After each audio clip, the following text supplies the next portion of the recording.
히스기야 왕 제14년에 아수르의 왕 산헤립이 올라와서 유다 모든 견고한 성읍들을 쳐서 점령하매 유다의 왕 히스기야가 라기스로 사람을 보내어 아수르 왕에게 이르되 내가 범죄하였나이다. 나를 떠나 돌아가소서. 왕이 내게 지으시는 것을 내가 당하리이다. 아수르 왕이 곧 은 300달란트와 금 30달란트를 정하여 유다 왕 히스기야에게 내게 한지라. 히스기야가 이에 여호와의 성전과 왕궁 곳간에 있는 은을 다 주었고 또 그때 유다 왕 히스기야가 여호와의 성전 문의 금과 자기가 모든 기둥에 입힌 금을 벗겨 모두 아수르 왕에게 주었더라. 아수르 왕이 다르단과 랍사리스와 랍사게로 하여금 대군을 거느리고 라기스에서부터 예루살렘으로 가서 히스기야 왕을 치게 하매 그들이 예루살렘으로 올라가니라. 그들이 올라가서 윗못 수도 곁 곧 세탁자의 밭에 있는 큰 길에 이르러 서니라. 그들이 왕을 부르매 힐기야의 아들로서 왕궁의 책임자인 엘리야김과 서기관 셈나와 아삽의 아들 사관 요아가 그에게 나가니 랍사게가 그들에게 이르되 너희는 히스기야에게 말하라. 대왕 아수르 왕의 말씀이 내가 의뢰하는 이 의뢰가 무엇이냐? 내가 싸울 만한 계계와 영역이 있다고 한다마는 이는 입에 붙은 말뿐이라. 내가 이제 누구를 의뢰하고 나를 반역하였느냐? 이제 내가 너를 위하여 저 상한 갈대 지팡이의 애굽을 의뢰하도다. 사람이 그것을 의지하면 그의 손에 찔려 들어갈지라. 애굽의 왕 바로는 그에게 의뢰하는 모든 자에게 이와 같으니라. 너희가 내게 이르기를 우리는 우리 하나님 여호와를 의뢰하노라 하리라마는 히스기야가 그들의 산당들과 제단을 제거하고 유다와 예루살렘 사람에게 명령하기를 예루살렘 이 제단 앞에서만 예배하라 하지 아니하였느냐 하셨나니 청하건대 이제 너는 내 주 아수르 왕과 내게 하라. 내가 만일 말을 탈 사람을 낼 수 있다면 나는 내게 말 2,000마리를 주리라. 내가 어찌 내 주의 신하 중 지극히 작은 지휘관 한 사람인들 물리치며 애굽을 의뢰하고 그 병거와 기병을 얻을 듯하냐? 내가 어찌 여호와의 뜻이 아니고야 이제 이곳을 멸하러 올라왔겠느냐? 여호와께서 전에 내게 이르시기를 이 땅으로 올라와서 쳐서 멸하라 하셨느니라. 힐기야의 아들 엘리야김과 셈나와 요아가 랍사게에게 이르되 우리가 알아듣겠사오니 청하건대 아람 말로 당신의 종들에게 말씀하시고 성 위에 있는 백성이 듣는 데서 유다 말로 우리에게 말씀하지 마옵소서. 랍사게가 그에게 이르되 내 주께서 네 주와 내게만 이 말을 하라고 나를 보내신 것이냐? 성위에 앉은 사람들도 너희와 함께 자기의 대변을 먹게 하고 자기의 소변을 마시게 하신 것이 아니냐? 하고 랍사게가 드디어 일어서서 유다 말로 크게 소리질러 불러 이르되 너희는 대왕 아수르 왕의 말씀을 들으라. 왕의 말씀이 너희는 히스기야에게 속지 말라. 그가 너희를 내 손에서 건져내지 못하리라. 또한 히스기야가 너희에게 여호와를 의뢰하라 함을 듣지 말라. 그가 이르기를 여호와께서 반드시 우리를 건지실지라 이 성읍이 아수르 왕의 손에 함락되지 아니하게 하시리라 할지라도 너희는 히스기야의 말을 듣지 말라. 아수르 왕의 말씀이 너희는 내게 항복하고 내게로 나아오라. 그리하고 너희는 각각 그의 포도와 무화과를 먹고 또한 각각 자기의 우물의 물을 마시라. 내가 장차 와서 너희를 한 지방으로 옮기리니 그것은 너희 본토와 같은 지방 곧 곡식과 포도주가 있는 지방이요 떡과 포도원이 있는 지방이요 기름나는 감람과 꿀이 있는 지방이라. 너희가 살고 죽지 아니하리라. 히스기야가 너희를 설득하여 이르기를 여호와께서 우리를 건지시리라 하여도 히스기야에게 듣지 말라. 민족의 신들 중에 어느 한 신이 그의 땅을 아수르 왕의 손에서 건진 자가 있느냐? 하맛과 아르밧의 신들이 어디 있으며 스발와임과 헤나와 아와의 신들이 어디 있느냐? 그들이 사마리아를 내 손에서 건졌느냐? 민족의 모든 신들 중에 누가 그의 땅을 내 손에서 건졌기에 여호와가 예루살렘을 내 손에서 건지겠느냐 하셨느니라. 그러나 백성이 잠잠하고 한마디도 그에게 대답하지 아니하니 이는 왕이 명령하여 대답하지 말라 하였습니다. 이에 힐기야의 아들로서 왕궁 내의 책임자인 엘리야김과 서기관 셈나와 아삽의 아들 사관 요아가 옷을 찢고 히스기야에게 나아가서 랍사게의 말을 전하니라. 지금 제가 녹음하고 있는 이 시간에도 지금 바깥에 굉장히 심한 비가 오고 있는데, 여러분께서도 요즘 경험하는 이 장마가 예전의 장마와 같지 않다고, 그러니까 뭐가 이상하다고 생각하실 것 같아요. 그래서 제가 어제 한 방송을 듣다가 지금 우리가 경험하는 이상기후에 대해서 한 학자의 설명을 듣게 됐는데, 제가 거기서 너무 신기한 걸 깨달은 거예요. 그게 뭐냐면, 우리가 자연의 날씨에 대해서 이야기할 때 여러분 가장 안 좋은 날씨가 어떤 날씨인 줄 아십니까? 비가 오든 해가 내리쬐든 변하지 않는 날씨가 가장 안 좋은 날씨예요. 예를 들어서 여러분들도 햇볕 좋은 날 너무 좋으시죠? 그립잖아요. 그런데 그 좋은 해가 또 뜬 다음에 2달 동안 변함없이 떠있다? 그게 가뭄이에요. 그리고 어떤 분은 저처럼 비 오는 날이 너무 좋은 분 있잖아요. 그런데 그 비가 2달 동안 변함없이 내린다? 그럼 그게 바로 홍수예요. 자연재해입니다. 여러분, 날씨 중에서 가장 안 좋은 날씨가 뭐냐? 변하지 않는 날씨가 가장 안 좋은 거예요. 반면에 가장 좋은 날씨는 어떤 날씨겠어요? 변하는 날씨가 좋은 날씨인 거예요. 그렇죠. 한 2주 동안 해가 쨍쨍 내리쬐다가 갑자기 먹구름이 오더니 비가 와요. 그러면 우리는 그 비를 단비라고 부릅니다. 비가 달다는 거예요. 또 비가 오다가 또 날씨가 변하더니 해가 비추는 거예요. 그럼 우리는 그 햇빛을 햇살이라고 부르는 거예요. 여러분, 날씨는요, 변하는 날씨가 제일 좋은 날씨예요. 그런데 이게 중요했던 게 아니고, 이 날씨가 변해야 되는 정말 중요한 이유가 뭐냐? 그건 날씨가 잘 변해야 변하지 말아야 되는 기후가 유지된다는 거예요. 이게 무슨 뜻이냐면, 여러분, 지구의 이 적절한 온도를 유지하기 위해서 북극과 남극의 기후는 절대로 변화되면 안 돼요. 365일 차가워야 돼요. 그런데 북극과 남극의 기후가 변화되지 않았던 이유가 뭐냐면 날씨가 잘 변했기 때문이에요. 적절할 때 바람 불어주고, 그러다가 비 와주고, 때 맞춰서 햇빛이 지구를 데워주니까 그 균형에 의해서 극지방의 날씨가 유지가 되는 거예요. 그런데 지금 우리가 경험하는 이 기상현상이 정말 심상치 않은 이유가 뭐냐면 변해야 될 것과 변하지 말아야 될 게 지금 바뀌어버렸다는 거예요. 그러니까 변해야 될 날씨는 변하지를 않아요.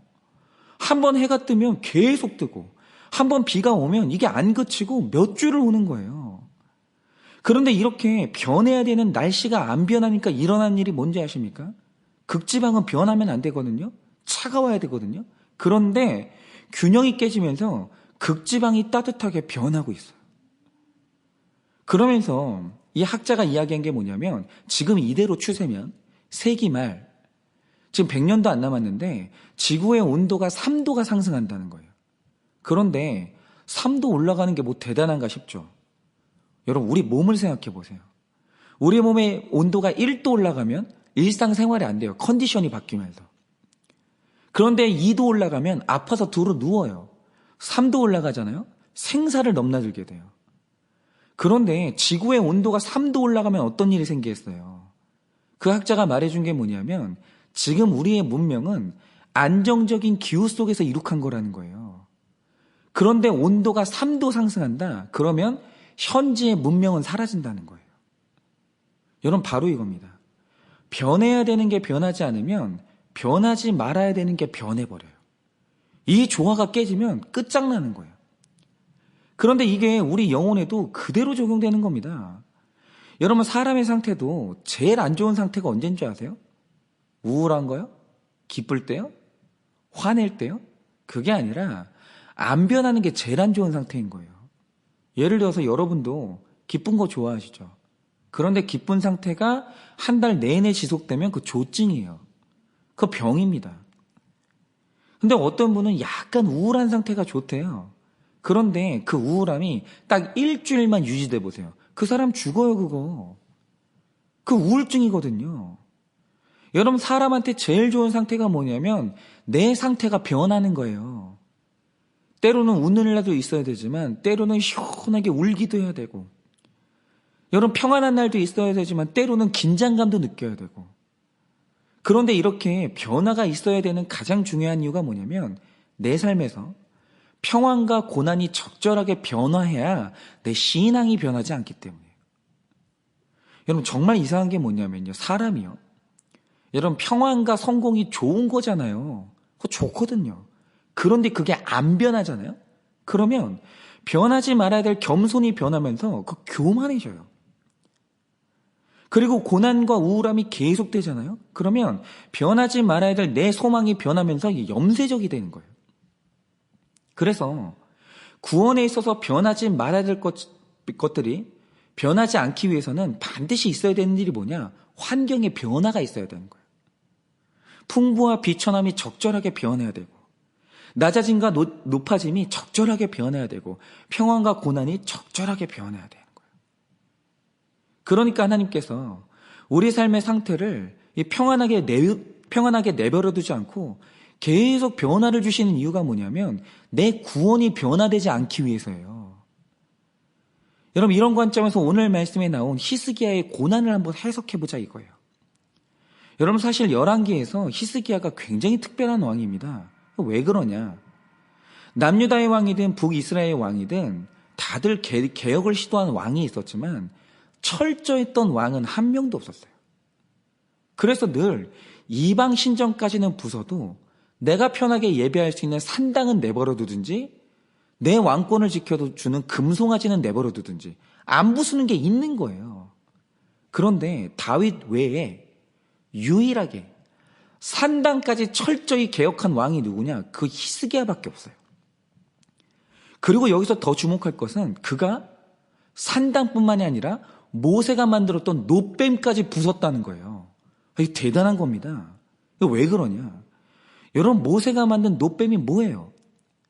광야를 통과하던 출애굽 1세대가 그래서 음식에 대한 불평을 시작해요. 여러분, 그건 음식에 대한 불평이 아닙니다. 하나님을 향한 불평이었어요.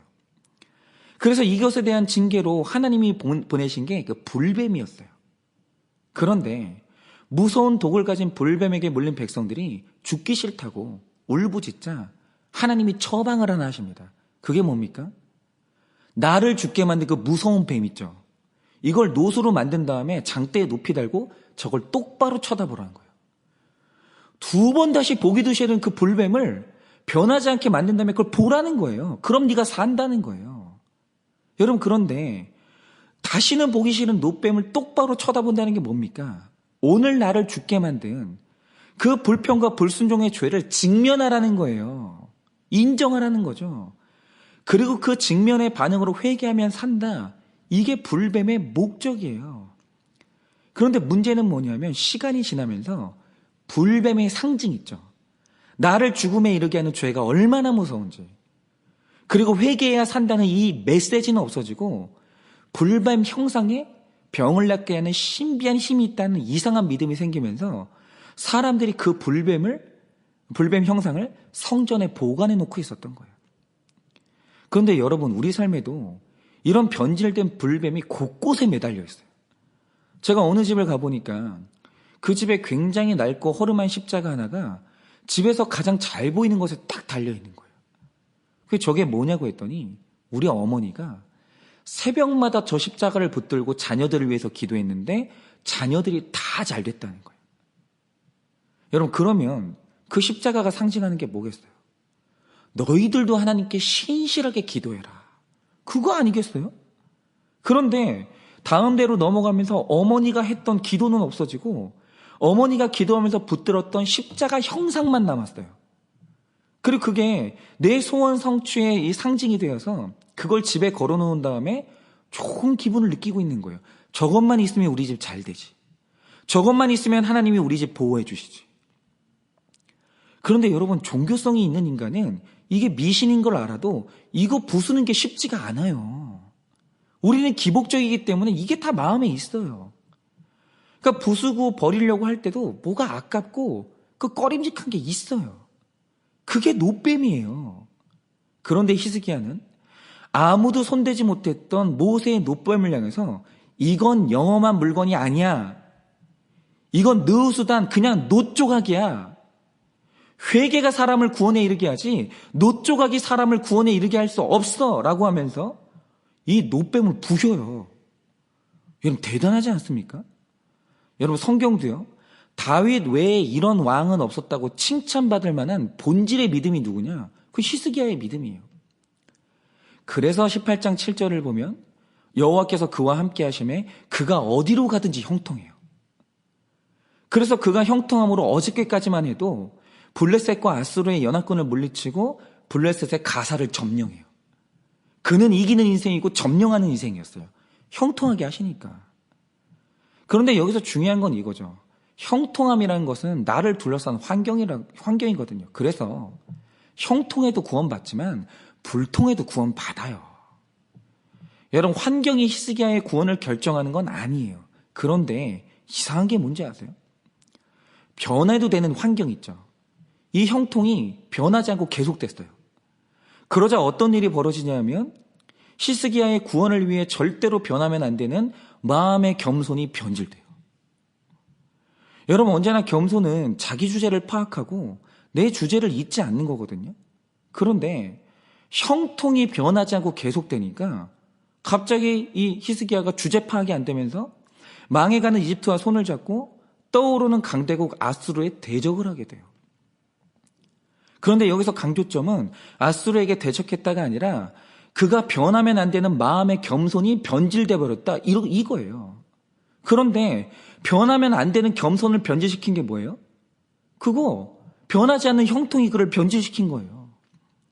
그래서 하나님께서 이 마음의 중심이 변하는 걸 막기 위해서 하신 일이 뭡니까? 형통이라는 이 환경을 변화시켜서 불통으로 변화를 준 거예요.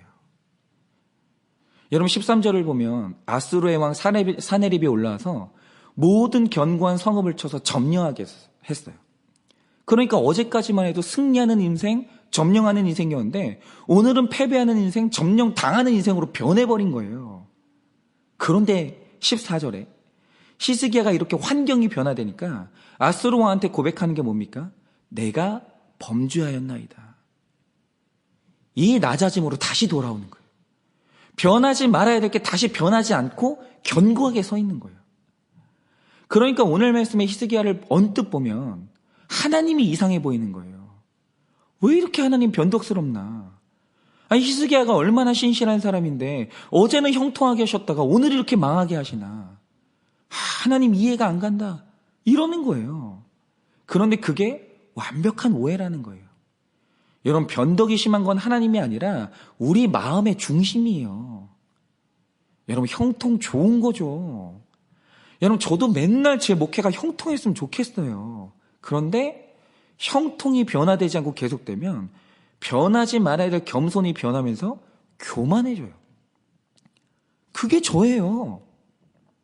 그리고 또 반대로 내가 오늘도 이렇게 좋다가도 조금의 고난이 지속되잖아요. 그러면 변하지 말아야 될 신뢰가 변하면서 불신으로 바뀌는 게 제 마음이에요.